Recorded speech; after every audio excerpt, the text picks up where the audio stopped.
Welcome back to Midnight Voices. Tonight's story is about Adam and Clarissa, a young couple who discovered that pet sitting can go far beyond the call of the paranormal. They accepted a 6-night job in an isolated country house owned by the Hawthorns. The pay was suspiciously generous. The house was suspiciously cold. The dog was suspiciously pregnant. And somewhere inside that house, something had been waiting a very long time for the puppies to arrive. Tonight's story is called The Pet Sitter. Clarissa and Adam had recently started a pet-sitting business. They had business cards, a social media page, matching polo shirts, and exactly one client who had paid them with a grocery store gift card. What they did not have was money. Clarissa sat at the kitchen table scrolling through local job postings while Adam stared into the refrigerator, hoping dinner might somehow appear if he left the door open long enough. Adam, look at this. Does it involve food? Pet sitter needed. 6 days. Live-in position. 3,020. By virtual drive. How much does it pay? It doesn't say. That usually means either very little or enough to make you wonder what happened to the last person.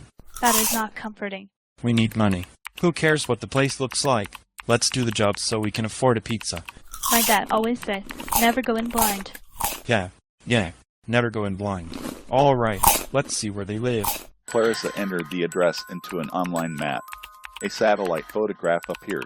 The Hawthorn house stood several miles outside town, surrounded by woods and a rusted iron fence. It was enormous. 3 stories, dark roof, tall windows, a wraparound porch, and one narrow stone chimney that looked less like part of the house and more like a finger pointing toward a storm. Wow, these people are loaded. Take the job.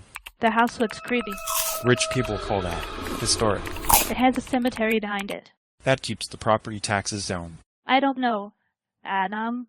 We need the money, Clarissa. I'll help you with this one. I promise. I know I got called into overtime and couldn't help with the less job. I understand. Building a family business takes sacrifice from both of us. Exactly. Then you can sacrifice your evening and help me find their contact information. I walked right into that. 2 days later, Clarissa received an email from the Hawthorns and arranged a meet and greet. 3 days after that, she drove alone to the property. Adam had been called into work again. The farther Clarissa drove from town, the narrower the road became. Pavement turned to gravel. Street lights disappeared. Her phone lost 2 bars of signal. Then one, then all of them. At the end of Virtual Drive, she found the Hawthorn house waiting behind a pair of iron gates. One gate stood open. The other leaned crookedly against its hinges. Clarissa parked beside the porch. Before she reached the front door, it opened. A tall, thin man with silver hair and a dark green sweater looked out at her. Please come in. My wife Darla said your name is Clarissa. Is that right? Yes, Clarissa Monroe. And you are Mr. Hawthorn, I suppose. Elliot Hawthorn. My wife is in the kitchen with Lottie. Clarissa stepped inside. The entrance hall was colder than the porch. Old portraits covered the walls. A grandfather clock ticked loudly near the staircase, although its hands had stopped at 12 minutes after 3. This way. He led Clarissa through the dining room and into a large kitchen. Darla Hawthorn stood beside an enormous dog bowl, scooping dry food from a metal container. Beside her sat Lottie. Lottie was a large, gentle golden retriever with worried brown eyes and a belly so round that Clarissa immediately stopped walking. Darla, this is Clarissa. She answered the pet-sitting advertisement. Hello, Mrs. Hawthorn. It's nice to meet you. Please call me Darla. And this is Lottie, our very pregnant pooch. Lottie walked over and pressed her head against Clarissa's leg. Clarissa knelt and scratched behind her ears. Hello, beautiful girl. She likes you. Excellent. That settles it. Settles what? The job. Elliot. What? The dog approves. How long will you be gone? 6 days. We got the itch to have some casino fun and play the tables. You're leaving the state? Yes. Lottie is pregnant. What should I do if she goes into labor while you're gone? Darla looked at her husband. Elliot answered too quickly. Don't worry. Lottie isn't due for another month. Elliot. And the veterinarian next house calls. The number is on the refrigerator. Has Lottie had puppies before? No. This will be her first litter. Lottie suddenly turned toward the kitchen doorway. Her ears lowered. A low growl rumbled in her throat. Clarissa followed her stare. Nothing stood in the doorway. Old houses make noises. I didn't hear anything. Dogs do. The meet and greet went well, or at least well enough for people who were pretending not to be nervous. Clarissa inspected Lottie's food, medicine, and sleeping area. She wrote down the veterinarian's number. She checked the locks. She asked about the heating system. Mr. Hawthorn answered every question except the one she had not thought to ask. At the front door, Clarissa turned back. I'll take the job. I mean, my husband, Adam, and I will take it. Wonderful. You'll pay us $2,000 to watch Lottie for 6 days? 2,000. Isn't enough? I didn't say that. 2,500. Plus, eat anything in the kitchen you want. It'll only go bad while we're gone. You got a deal. Good. Be here at 3 tomorrow afternoon. Adam works during the day, but he'll stay here with me at night. You don't mind? Not at all. I wish I could have met him. Maybe you will when you return. Yes, I'd like that. Clarissa walked to her car. Mr. Hawthorn closed the door. Darla stood behind him with her arms folded. You lied. About what? Lottie could have those puppies any day. The veterinarian's number is on the refrigerator. You should have told her about the house. What was I supposed to say? Welcome to our home. The upstairs Holy whispers after midnight as something scratches at the nursery door. You should have told her our house is haunted. And lose another sitter? Elliot, we should cancel the trip. We already paid for the hotel. Upstairs, a door slowly creaked open. Neither Hawthorn looked toward the sound. The following afternoon, Clarissa arrived at 3 o'clock.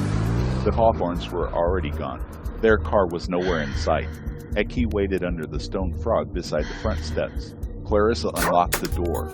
Lottie barked from the living room and hurried toward her. Hello, Lottie. The dog pressed against Clarissa's legs. Her tail wagged, but her body trembled. It's all right. Adam will be here later. Adam had been forced to work until 7:30. With the long drive from the city, he would not reach the house until nearly 9:30. Clarissa carried in her bags, locked the door, and checked Lottie's food and water. Everything seemed normal. Then the temperature dropped. The kitchen window fogged from the inside. A board creaked above her. Then another. The sound moved across the ceiling, one slow step at a time. Mr. Hawthorn. No one answered.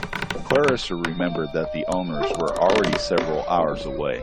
Lottie stared at the ceiling and whined. Old house. Old pipes.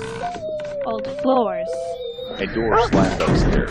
Clarissa flinched. Lottie yelped and ran behind the sofa. That was not a pipe. Her phone rang. Adam was calling from work. Hi, honey. I'm glad you called. I'm on break. Everything okay? This place is creepy. I keep hearing footsteps upstairs. Doors are closing by themselves and Lottie looks scared. I'll be there as soon as I can. Adam, there's old Lottie. She looks like What? she's seen a ghost. Then make some holy water. It works in the movies. It also works in real life. Yes, I know. We've had this talk before. Just hurry. Clarissa found a drinking glass and filled it with water. A Bible rested on a small table beside the Hawthorns' recliner. She placed the glass beside it and prayed. For 30 minutes, she sat with Lottie in the living room while the house groaned around them. At 8:50, Clarissa poured the water into a clean spray bottle she found in the laundry room. At 8:16, Lottie screamed. Not barked, not growled. Screamed. Clarissa ran into the living room. A black shape moved across the wall behind Lottie. It was taller than a man and thinner than smoke. It had no face, no eyes, only 2 long arms stretching toward the frightened dog. Get away from her. Clarissa grabbed the first object within reach. A fly swatter. She struck the shadow. The plastic passed through it, but the shape recoiled as though surprised by her courage or confused by her choice of weapon. I mean it. The shadow lunged. Clarissa stumbled backward. She reached the side table, grabbed the spray bottle, and fired a cloud of holy water into the darkness. In the name of God, go away. The water struck the phantom. The shadow twisted and expanded across the ceiling. The lights flashed. The grandfather clock began chiming even though its hands had not moved.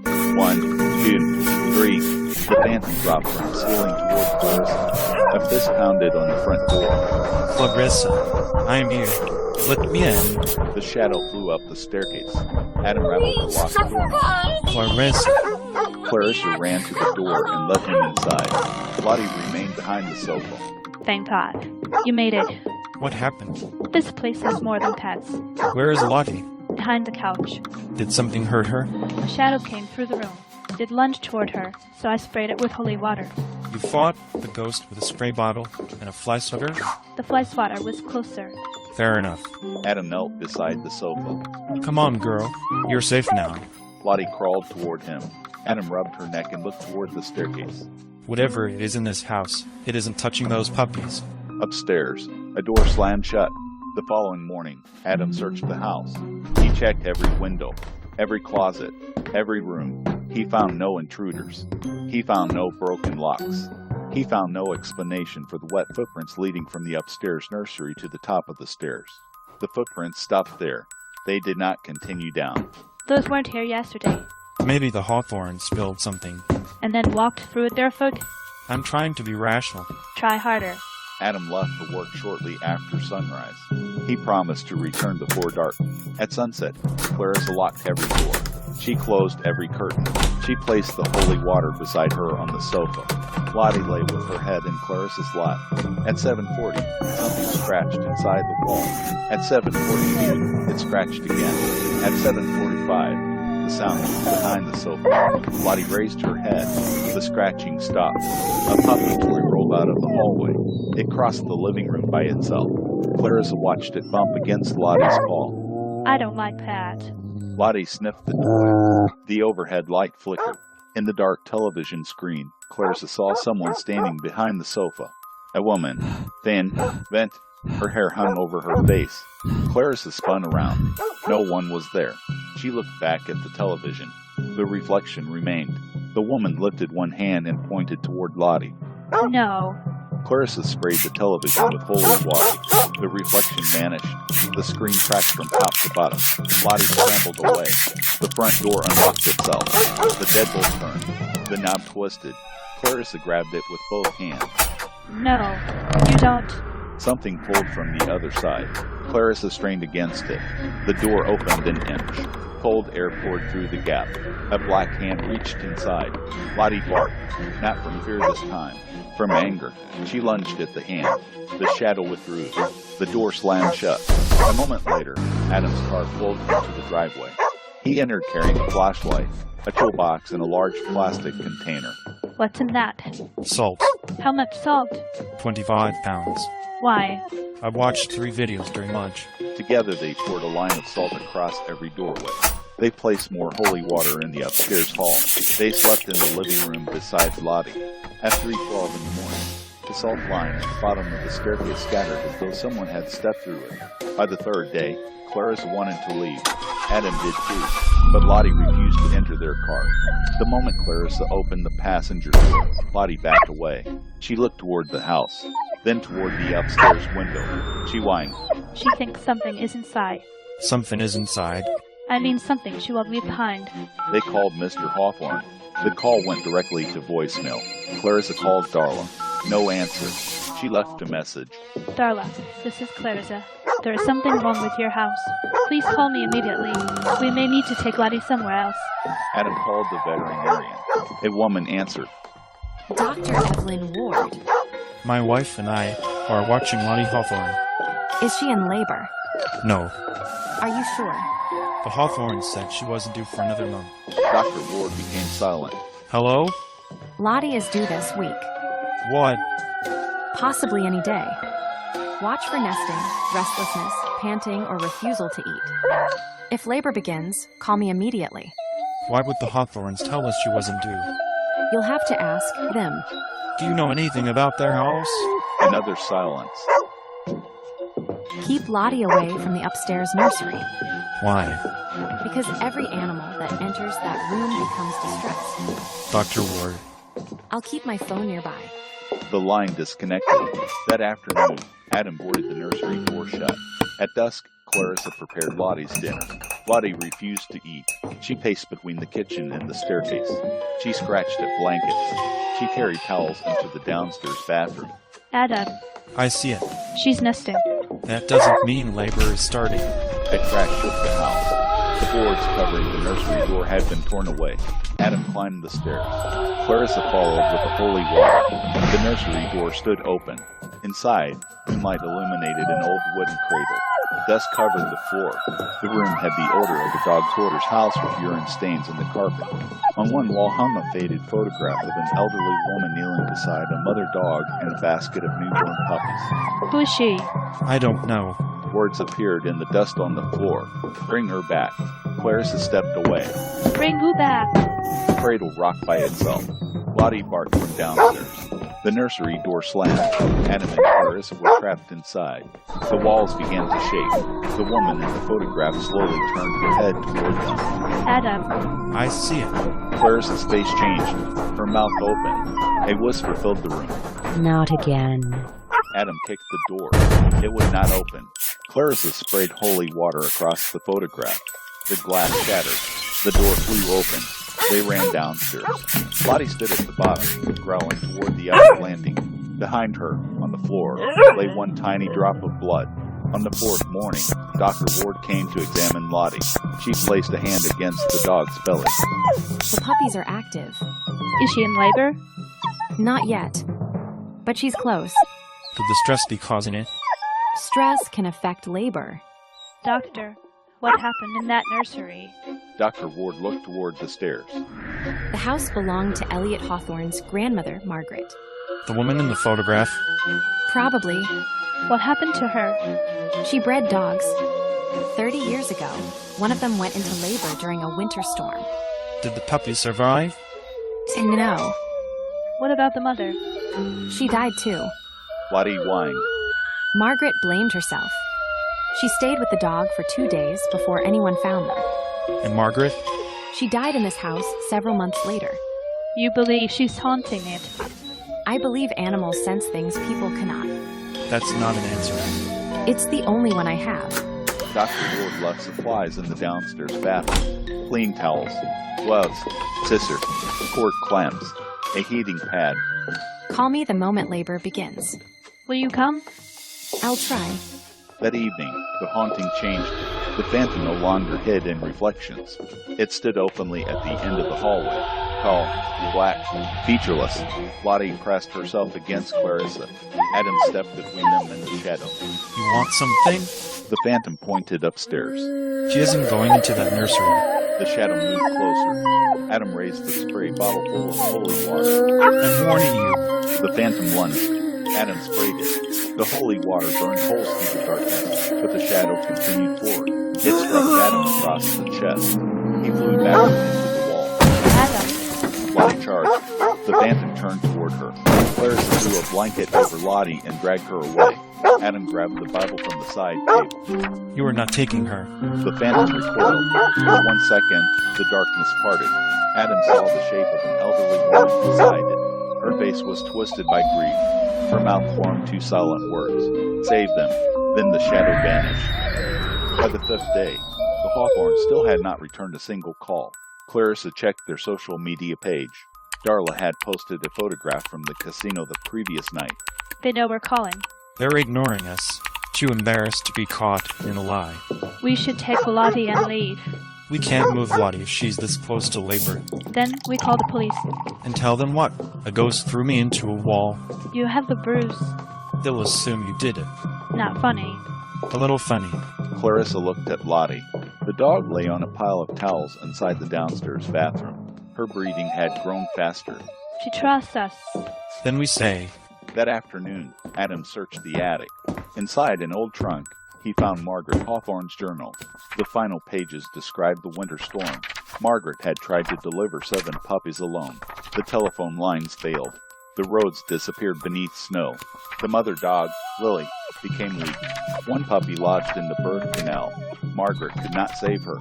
The entry ended with 1 sentence written repeatedly across 3 pages. I should have put her in the warm water. Adam carried the journal downstairs. Bathtub. Why? That's why the ghost keeps trying to leave Lottie upstairs. The upstairs nursery doesn't have a bathtub.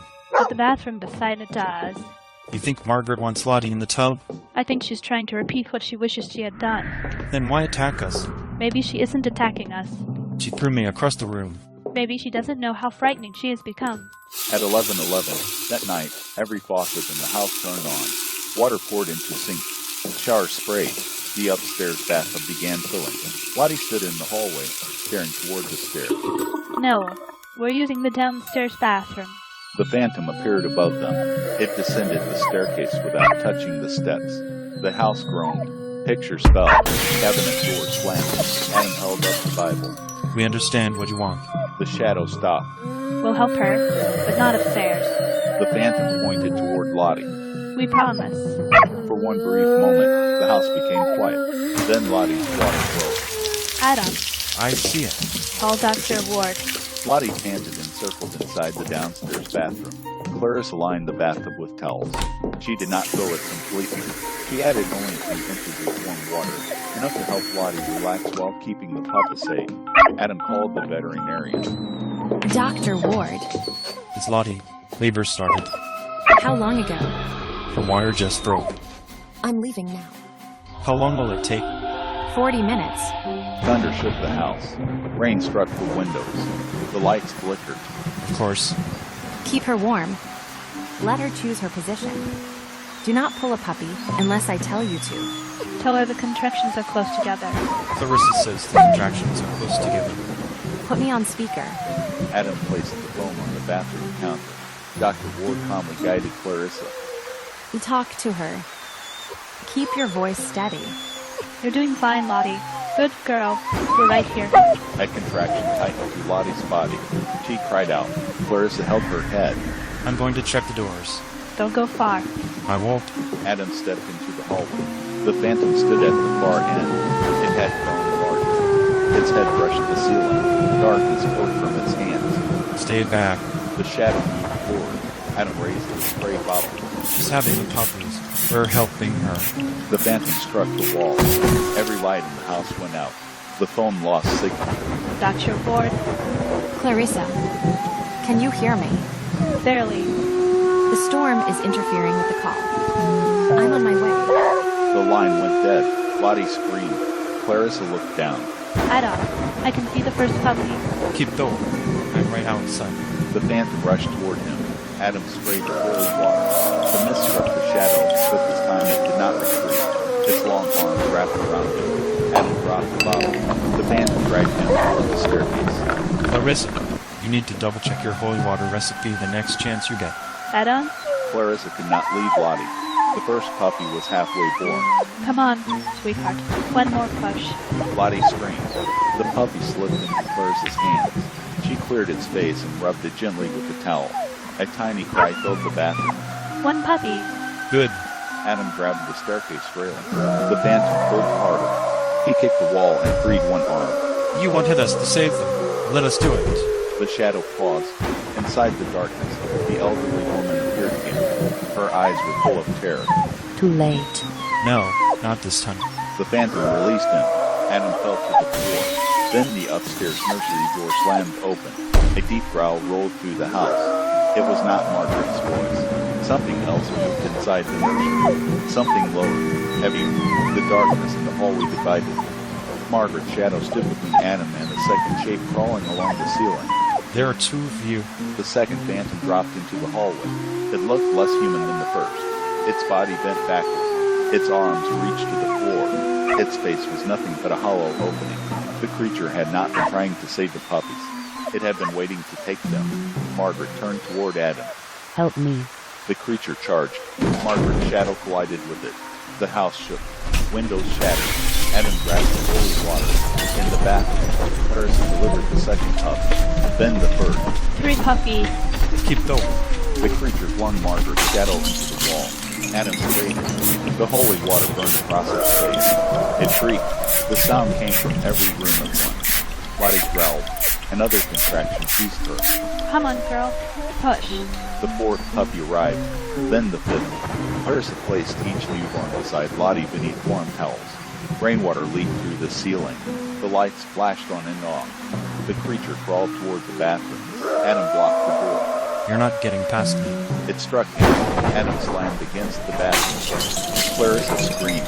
The phantom leaned over him. Behind it, Margaret's shadow rose again. She wrapped both arms around the creature and pulled it back. Clarissa, how many? 5. Is that all? I don't know. Lottie cried out. Clarissa felt her belly. There's another one. The sixth puppy began to emerge, then stopped. Lottie pushed again. Nothing happened. Adam, the puppy is stuck. Fall of it. The phone is dead. Clarissa remembered Dr. Ward's instructions. Do not pull unless told. But Dr. Ward was not there.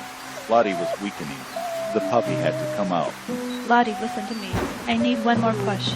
The creature threw Margaret aside and lunged toward the bathroom. Adam sprayed the glass with the holy water. The bottle hissed empty. The creature kept coming. Adam grabbed the Bible and held it against the phantom's chest. Not tonight. The creature screamed. Darkness curled around Adam's arm. The pages fluttered wildly.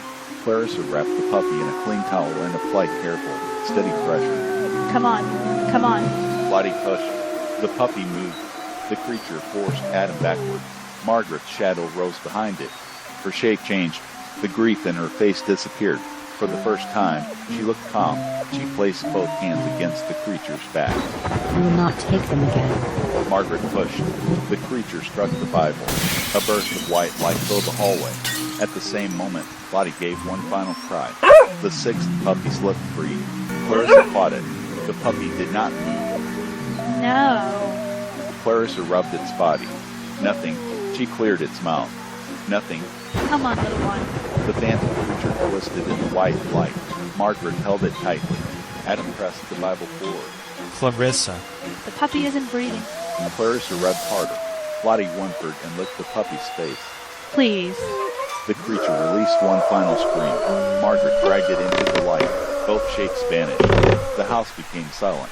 The electricity returned. The bathroom lights glowed warmly. Clarissa looked down at the motionless puppy. Then its tiny mouth opened. A soft squeak escaped. Adam. Adam stumbled into the bathroom. She's breathing. You did it. We did it. Lottie curled around her six puppies. For the first time in 6 nights, she looked peaceful. A warm breeze moved through the bathroom. The old photograph from the nursery floated gently through the doorway. It landed beside the tub. The picture had changed. Margaret still knelt beside the mother dog, but now 6 healthy puppies rested in the basket. In the background stood Adam and Clarissa. We weren't in that photograph before. No.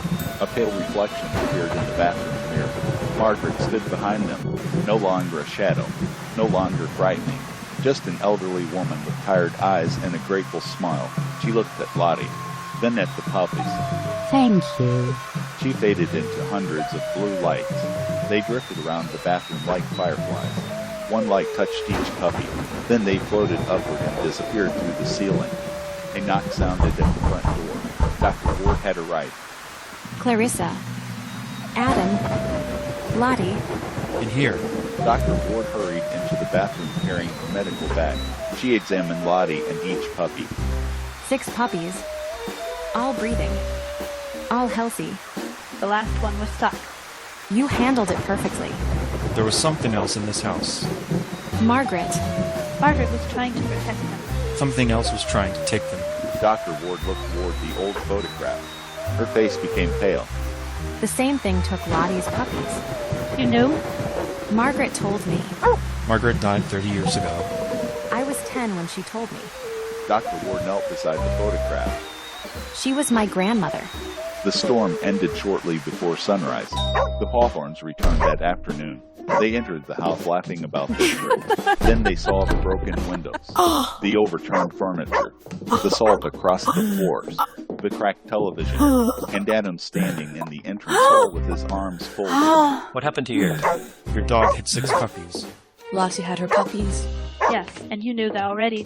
How dare you pretend you didn't get over 20 texts from us? 20 texts. 6 puppies. Wow. You see, we left our phone rechargers here at the house. Oh, I see. That is magically explained away. Yes, Lottie had 6 puppies. In the house? Haunted. I can explain. Good. Start with why you lied about Lottie's due date. I told him that too. Darla. You also ignored our calls. We were afraid you would leave. We almost did. But Lottie needed us. Darla looked into the bathroom. Lottie rested with her puppies. The smallest one crawled toward her mother's paw. Darla began to cry. I'm sorry. We'll pay for everything. You'll pay us the agreed amount, Of course. plus emergency delivery services. How much is that? $2,500. Additional? The ghost surcharge is included. Mr. Hawthorn looked at the shattered television. Fair enough. The Hawthorns paid Adam and Clarissa $5,000. They also paid the veterinarian. They repaired the house. They never again hired a pet sitter without explaining its history first. Adam and Clarissa's business changed after that night. Word spread that they had delivered 6 puppies during a storm. Clients came quickly. Within a year, they had enough business to hire 2 employees. Their new advertisement read, Murmur Pet Care, dogs, cats, birds, and small animals. Overnight care available. Haunted properties considered. Additional fees may apply. Clarissa and Adam adopted the smallest puppy. They named her Maddie. Every night, Maddie slept beside their bed. Sometimes she woke near midnight and stared toward the bedroom doorway. Her tail would begin to wag. Then she would roll onto her back, as though an invisible hand were scratching her belly. And so Clarissa and Adam learned that rescuing an animal does not always mean carrying it out of danger. Sometimes rescue means staying beside it. Sometimes it means answering a telephone in the middle of a storm. Sometimes it means holding a frightened mother's head while new life struggles into the world. And sometimes, in the coldest room of the darkest house, rescue belongs to the living and the dead alike. The Hawthorn house remained old. It still creaked. Its doors still moved when there was no wind. But after the night Lottie's puppies were born, the upstairs nursery never felt cold again. Some say Margaret finally left the house. Others believe she remained there, watching over every animal that slept beneath its roof. As for the other thing, the thing that waited in the darkness for helpless lives, no one ever saw it again. But on stormy nights, Dr. Ward still placed a bowl of salt beside her front door, and she always kept the telephone close. This is Murmur the Tuxedo Cat. Thank you for joining me for tonight's Midnight Voices story, The Pet Sitter. Between the living and the dreaming, there's always time for one more story.